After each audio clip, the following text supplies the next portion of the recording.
You'll notice that I don't talk a lot about like Robert Pattinson and Kristen Stewart's relationship on here, or like Kristen Stewart's cheating scandal or any of that kind of stuff, because I don't want to dredge up the past, and I'm very aware that they're human beings.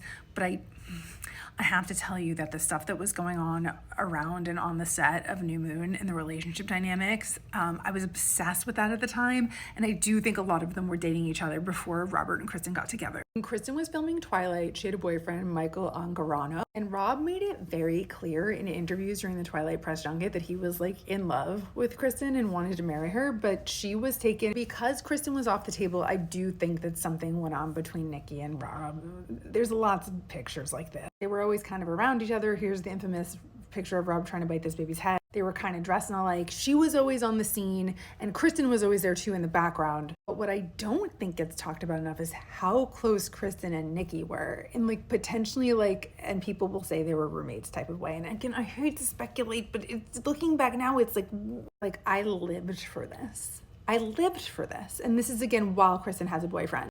Like, oh my god, like they're very close. Kristen and Michael break up.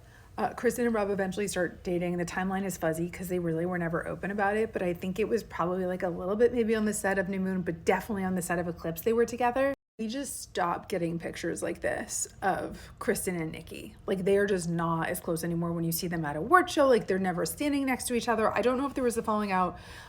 Some people said that like Nikki was very close with Michael and was upset that they'd broken up, but I also don't know if Nikki was upset because she had been hooking up with Rob and Rob had wanted Kristen and then they were together. I think Nikki was also kind of like the queen bee on the Twilight set maybe a little bit, and then like the golden trio rose up and got really famous, and I don't know, I find it all really fascinating to think about, but like this is what was going on in the Twilight press junket. It's a very interesting dynamic.